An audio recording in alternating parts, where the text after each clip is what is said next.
It's been a while since we talked to you. I was just wondering, could you comment on kind of like what happened regarding Christian Wilkins or the report, having something happen in the No, thank you. Just wouldn't like to comment on any of it. Max Crosby, just every day, consistent, the same guy. Where almost you take it for granted when you just continue to see it. Yeah. Can you put a value on what he means to the young guys? Because he's always the hardest worker, the most consistent guy. Yeah. Just what he means even more than on the field, please. Yeah, I mean, to put a value on it, I mean, it's great. I could go on and on for Max. I have for the last, going on year 3 I've been here. But leading by example, he, like I said, when I got here, he was always the lead by example guy, but learning how to talk to different people, I think I've seen a lot of growth there. How to talk, because everybody's personality is different, and being intentional with what you say to everybody and the timing of it on the practice field. There was an example today, like just the tempo of the way practice was going. He didn't like it, so he's going to set the example and go up and talk to certain guys in between series. So it's all the little things like that, I would say, that he sees now, is more aware of. It's awesome. Yeah. Tyree Wilson said yesterday that the game really feels like it slowed down for him. What have you seen from him this offseason to allow him to feel that way? Trust in his technique. Trust in this kid's come a long way from playing 4-point stance, 4-eye, staring at the grass, to 2-point stance on the edge in college, having a Liz Frank, to now playing football from a 3-point, attacking the line of scrimmage. When this kid gets 2 steps in the ground, it's going to be a problem regardless of what move he does. So, but just him becoming a pro through all of it, just really proud of him. He missed 8 sacks last year just on technique stuff, just learning. And when you realize the first year when you guys first got him, you intended it to be a redshirt year. Really, last year was his rookie year. How excited are you starting to see it traveling? Okay, he gets it in his head, now it's here, and now he's playing with less thinking and now just doing. It's awesome. He's not, he's not chasing plays. Well, I thought this, I thought that. It doesn't matter what they do. Like, trust your technique, where you're going, your aiming points, your alignment, your moves. And I said this before, but good players can articulate what happened during a play. Like, man, I missed with my hands, or man, my pad level was. He's doing those things. So, like, if you're truly process oriented and believe that the results will come off of that, he's kind of bought into that. Well, I'm sorry if you've been asked already, but obviously you've known Tyree in his whole career. Yeah. It's like same element, but where have you seen the biggest growth get him to where he is today? Just like I said, the trust in his technique. Kid's been through a lot, man. Like the expectation, the injury, the different play style of what he played in college, and then I think there's, you learn the technique. Now you got to trust the technique. And then, like I said, not chasing plays. The guys feel the pressure to go out there and do something. Like, if you just do your job, you make the plays that come to you, win your one-on-ones. There's just a great example yesterday, not to call Dylan out, but, I mean, it didn't matter what Dylan did. He was doing this move. He was doing club rip, period. Beat him clean. And then Dylan called him out. He hopped back up there. In his mind, like I was just going to say, okay, what's he going to do now? Like, he's going to respond to what you just beat him with. And I didn't say anything. I was just observing, and he beat him again. That's him thinking and going through it and trust in what he's drilling, what he's doing. And it's just fun to see. It's a lot of fun to see. How hungry is Jonah Laulu right now? I'm sorry? How hungry is Jonah Laulu right now? He's hungry. He's, I want Jonah to continue to play with more, even though he's a second-year player. Like, he's a very disciplined kid. He wants to be right all the time to play with. He would be the guy I want to play with a little bit more freedom. He's athletically talented enough to do it. He is so athletic. I don't even think Jonah knows how good he can be. I tell him all the time. Like, Jonah can be elite, but he just needs to keep working. Kind of a two-part question. What role do you really think Malcolm Kuntz would have had last year if he wouldn't have got hurt? And just having to now see him after everything that he's done. What's the biggest thing that's impressed you about him? So the biggest thing that's impressed me right now, or back to just throughout everything, it's just his consistency. That was tough. That was a tough deal, before the first game, the Thursday going down, and he was rolling. Like he was rolling. and now to his mindset, how bad he wants it, how good a teammate he is. Malcolm's like, he's a man of few words, but like never bitter. You know, he's not bitter. He's hungry. He's hungry to get back out there. He wants to be out there every play like Max. So Kind of seems like Thomas Booker's come in and provided you guys a bit more versatility with a bunch of different looks along the line. Like, what do you feel he's brought to the room in that regard? Good energy.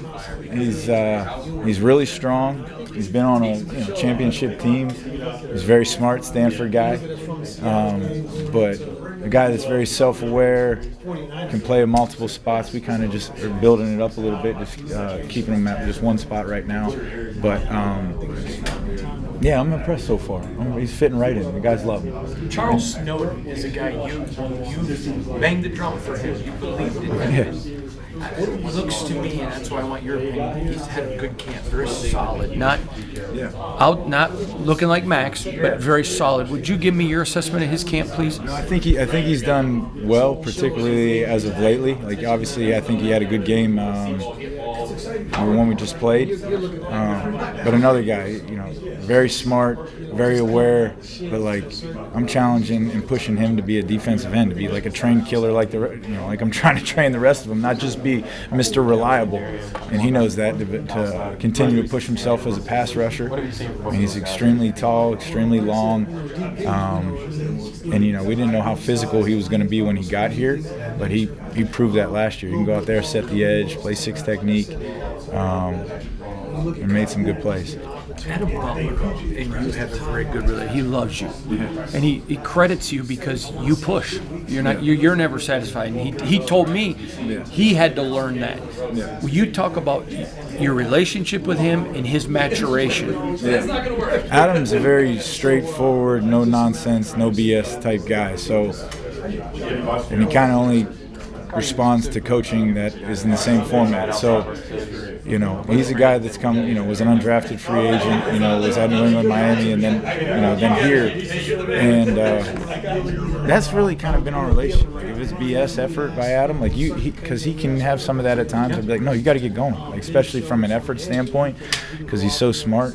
And now he's one of the leaders in the room, so holding him like this you're not bottom of the depth chart anymore, man. Like, this is a different standard you got to carry yourself to. So it's been for him. He's a more of a straight line guy. So for him, it just comes in like when you're getting in and out of breaks and transition, you got to do a lot of turn agilities and things with him. But from a technique perspective and staying on top of what we're asking him to do, I think he'll be fine with that. You mentioned Eric Stokes catching the ball, getting those interceptions. As a team, how do you kind of focus and emphasize on see ball, get ball? Well, what we emphasize it every day. Like we tell guys all day, the game's about the ball. Yeah. So, when you get that opportunity, because it's only, and I can tell from experience, there's going to be 3 times in a game when you're going to be in a position to actually make a play on the ball or actually make a big play for your team, and you got to be able to seize those moments. It's like, I tell guys all the time, I said, when you do everything right during the course of a down, that's the opportunity, and it's only going to show up 3 times a game, and you got to capitalize on them while they're there. So, but he's working his butt off. He's catching balls every day. We hitting him with bags, everything. He's just not a natural ball catcher. That's all. Defense. I just these kids these days, man, they're playing video games. Jones, number 42, kind of work his way in there. How does a player with that kind of a background as an undrafted free agent, what does he have to do to impress you enough to say, he needs to start being out there? I think the greatest thing that we have here is this competitive environment, and as long as he keeps competing, we're going to keep trying to give him chances. And he's done a nice job with the chances that he's gotten. And when you keep doing a nice job, those chances keep coming, and he just has to continue on doing exactly what he's doing. Stay true to the process. It's a step-by-step process, so don't try to get too far ahead of himself. And he's got every chance that anyone else would have. Because we don't care where you're drafted from. We don't care how we get you. Once you're in this building, you're a Raider. Tommy Eichenberg is a guy that, a rookie last year, going into his second year. What have your impressions been of him? I think Tommy's done a fantastic job. The really cool deal with Tommy is that he's really dialed in on his football-based movements. And he's done a great job keeping his feet clean, accelerating to the football, and all the scheme stuff will come. But it's just those little things where you can gain an edge as a linebacker, getting clean breaks, making sure depth in my drop. And Tommy has really done a nice job of continue to grow in that aspect. Thank you so much. Hey, how you doing, John Glenn? Nice to meet you. We expect him to play. We expect athletes. What was that discussion like with Pete Carroll, beforehand? Where it's like, okay, we're going to bring him in, but we want to put him looking forward. Yeah, well, one, it's a great discussion to have because anytime you have a player like Jamal Adams that's available and that's healthy, you say yes to anything that you want to do. And for me, like having a prior background with Jamal, like there's no reservations whatsoever when those conversations come up. And he's come in and he's hit the ground running and he's done a fantastic job for us. Talk about that prior history with Jamal. Obviously, he doesn't so much health stuff. Can you talk about just where you see him now compared to he first saw him in Seattle? Do you think he's getting closer? Is back? Is this really that level where he could? Yeah, I think what you see is a guy that is, he's healthy and he's attacking his opportunity. And that's all that you want from any player. And then obviously when you add into it the athleticism, the explosion, the disruptiveness that Jamal has, it's a really cool mix. When you're obviously when you're coming down to make these cuts, how many guys you have that can linebacker to play? How much does special teams also play a factor? Because I feel like that handle want to keep his career. Well, I hope it plays a huge factor. I was very fortunate to have a special teams background, so it plays a big factor because obviously the guys that are starting, they're going to be playing full-time defense, and then we need the dudes that are still on the roster. Like they got to make up the core 4 special teams, which is a third of the game. So we preach that in the room that it has to be one of the most important things that they're doing. What have you really liked so far that you've seen? I think that what you're seeing from Dev right now is like you see a dude that is 100% locked in. He is explosive. He's twitchy. He's moving to the ball really well. The linebacker movements. He's dropping in coverage. He's able to match up in certain scenarios where he's able to be, bringing on some pressures. So it's been a really cool deal for him, and I'm really excited about what's next to come for him. One last question. Obviously, communications are huge with playing that linebacker position. When you look at a league, you look at these guys and green dot. How has their communication been so far throughout the strength game? Yeah, it's been great. Those guys have done a really good job of just listening to everything that we're trying to give them information-wise, bringing it into their own space, and then delivering it, in spaces that it needs to be. So E-Rob is, as a vet in this league, he's been around. He knows how important it is for everyone to be on the same page, and he really embraces that role. It's been awesome.